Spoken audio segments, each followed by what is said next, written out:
Sa Exodus 20 verse 12, ang sabi ng Panginoon, igalang mo ang iyong ama't ina upang bigyan kita ng masaganang buhay at mahabang buhay sa lupaing ibinigay ko sa iyo. Napakaganda po ng pangako na yan. Nagkakaroon po ng give and take. Gawin mo ito, nak, at gagawin ko to sa iyo. Ngayon po, ang tanong, bakit ang daming kabataan, ang daming gumagawa naman ng utos na ito? Bakit ang bagal ng usad? At minsan, wala talagang asenso sa buhay. Ano po kaya ang problema? Wala po sa bata ang problema. Wala po sa sumusunod sa utos ng Diyos ang problema. Baka po nasa ama at ina.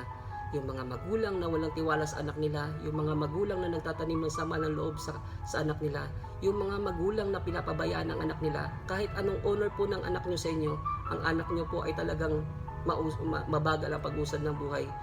Pero kayo mga anak, tandaan natin to, igalang pa rin natin ang ating ama't ina, atin pa rin ipanalangin sa Diyos, i-honor pa rin natin sila sa harapan ng Panginoon, dahil po hindi na tayo nakabase sa magulang natin, hindi na tayo nakatingin sa magulang natin, hindi na tayo nakatingin talaga sa kung ano ang nararapat, kundi nakasunod po tayo sa utos at ang sa Diyos po tayo nakabase. Kasi naniniwala po tayo na kahit anong mangyari, kahit ganito ang turo sa atin ng mga magulang natin, sumunod lang tayo sa utos ng Panginoon. Ang grasya ng Panginoon, ang blessings ng Panginoon ay patuloy niya na ibibigay sa iyo according to your heart. Maraming salamat po sa pakikinig.